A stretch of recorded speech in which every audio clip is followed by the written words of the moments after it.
Lord of the Mysteries. Chapter 694. Burn upon Chanting.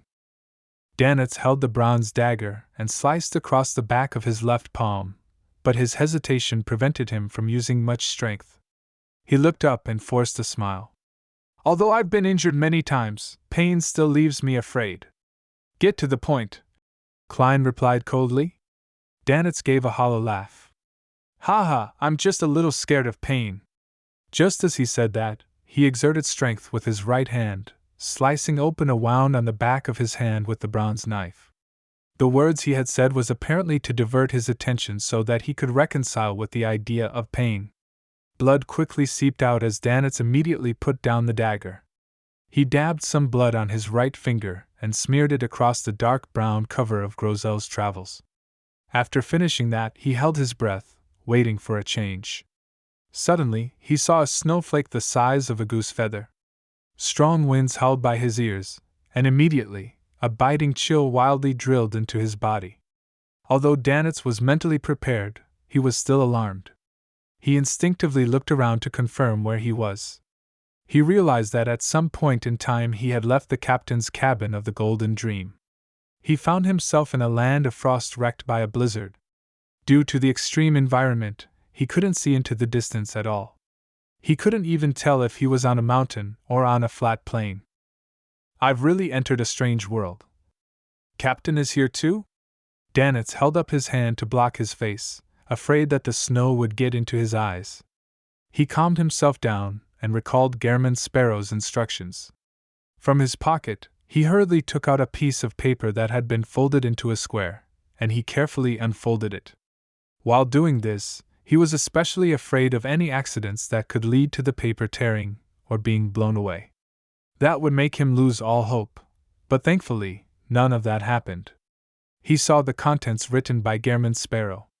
Recite the following honorific name in Hermes, but preferably in ancient Hermes. The fool that doesn't belong to this era. The mysterious ruler above the gray fog. The king of yellow and black who wields good luck. Burn this upon Chanting. This is a secret existence at the level of a deity. Due to Vice Admiral Iceberg Edwina's strict education, Danitz wasn't illiterate when it came to mysticism. He even had quite a good foundation. Looking at the piece of paper in his hand, he subconsciously drew a gasp, sucking in the cold wind and ice-cold snowflakes that left a biting cold. He immediately coughed as his expression turned twisted. He was now able to confirm one of his past theories. Gehrman Sparrow really did belong to a powerful and very secretive organization. And the organization consecrates an existence known as the Fool, a godlike existence. Indeed, such a powerful and crazy fellow can't appear out of nowhere. They don't just sprout out of the ground. Danitz tugged at his collar and tightened his clothes. Looking at the piece of paper fluttering in the wind, he wore a clear look of hesitation. He knew very well how dangerous it was to recite the name of an unknown secret existence whose intentions were unknown. It could lead to an outcome more terrifying than death. Captain is also trapped here. Furthermore, there's no way of leaving. Danitz clasped his hands and placed them before his mouth. He suddenly threw out his hands and used ancient Hermes to recite the fool's honorific name. On the Golden Dream, in the captain's cabin. With his own eyes, Klein witnessed Danitz turn illusory without any reason before disappearing. There was no longer any question about how entry into Grozel's Travels could be achieved. After patiently waiting for a moment, he heard a series of illusory pleas, and it clearly came from a man. Phew, from the looks of it, Grozel's Travels is unable to block out the gray fog. The world inside the book is still connected to that mysterious space. This way, even if I were to enter, I wouldn't be entirely cornered or lack any trump cards. Klein didn't hide his sigh of relief. To confirm it, he took 4 steps counterclockwise while chanting the incantation. After arriving above the gray fog, he saw the brilliance representing Danitz rippling outwards beside the fool's high-backed chair. The body and soul enter together. The world inside the book is very stable. There's no way to shatter it just by pulling the spirit body. Indeed, if it's possible, the divination from before would have received the corresponding revelation. Using the sea god's scepter is too dangerous. Bestowing Danitz directly will only speed up his death. Klein half closed his eyes as he emanated his spirituality. After taking everything in for a moment, he arrived at many conclusions. He didn't delay and returned to the real world immediately.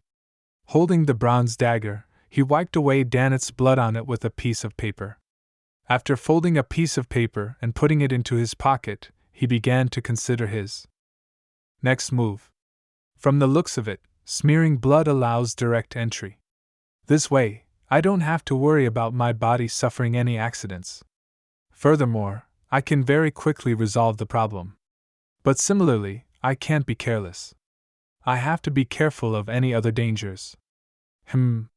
If there's anyone on this ship that might be problematic, they might be able to sneak into the captain's cabin after I enter Grozel's travels, sacrifice this book to the true creator, primordial demonis, or hidden sage.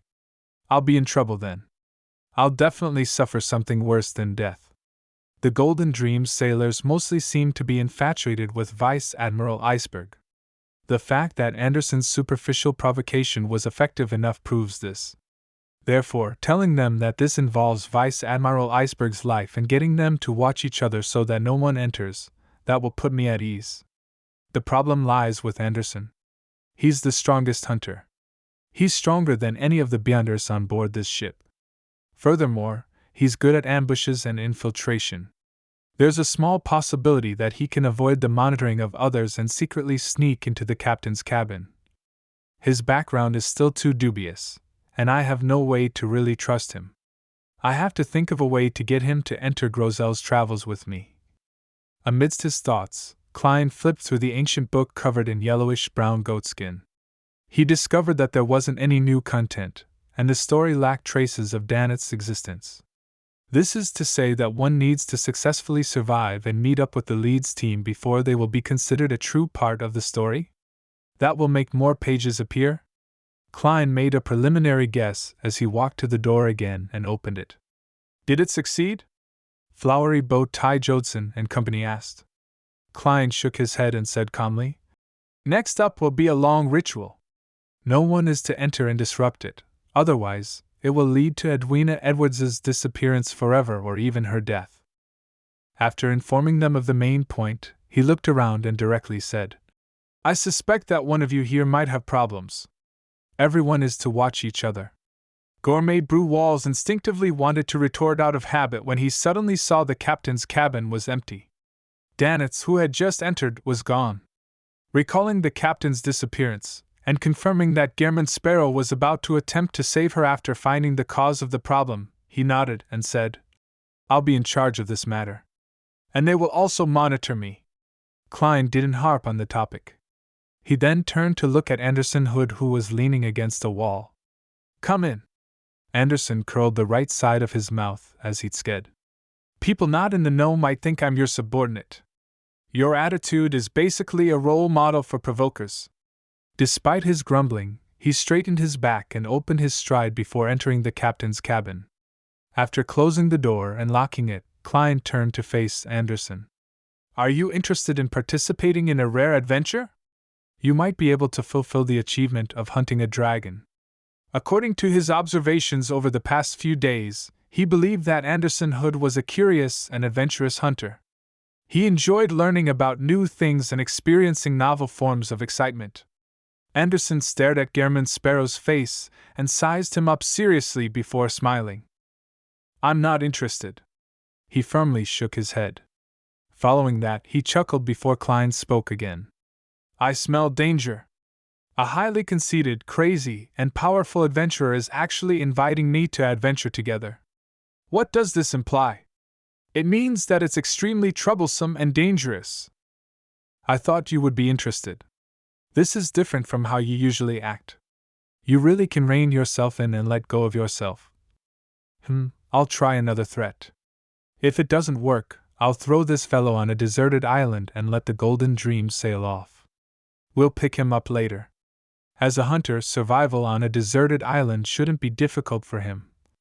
Klein quickly made up his mind as his gaze immediately turned cold. He looked at Anderson and said, I will not permit having latent risks around myself. Anderson was stunned for a second before he quickly smiled. Haha, it was just a joke. I'm very interested in the title of Dragon Hunter. You changed your mind way too quickly. If you had insisted a little longer, you could have enjoyed the feeling of being abandoned. Klein nodded, walked back to the desk, and said to Anderson Hood, who had followed behind him, Smear your blood on this book's cover. There's no need for too much. Smear it? Anderson scrutinized Grozel's travels out of curiosity before surveying the area. Edwina's disappearance is related to it? Same for that failure of a hunter's disappearance? Ah, right. Blazing Danitz. I nearly forgot his name. Thankfully, his bounty is a bit higher than before. The corner of Klein's mouth twitched as he replied frankly. That's right. Interesting. Anderson glanced at the desk, picked up the bronze dagger, and indifferently sliced open a bleeding gash in his hand. Right on the heels of that, he carefully put down the dagger and smeared the blood on the dark brown cover of Grozel's travels. After a few seconds of observation, just as Anderson was about to pick up the bronze dagger and wipe off the remnant blood on it, his vision was suddenly blanketed by a blizzard. Seeing Anderson disappear just like Danitz, Klein picked up another piece of paper and wiped away the blood on the dagger before folding it and putting it into his pocket. He wasn't sure if the trio would appear at the same location after entering the world inside the book. Therefore, he made preparations by having materials needed for dowsing rod seeking. After doing all of this, Klein held that dagger and streaked it across the back of his hand. His facial muscles twitched as he looked diagonally downwards. Only after a few seconds did he exert strength. His body shook slightly as his head turned to the side. The corners of his mouth couldn't help but open. When the blood flowed out, Klein, who was still holding the dagger, grabbed his cane and quickly smeared the red liquid over the ancient book's cover. After a short delay, Klein found himself amidst a white land of snow.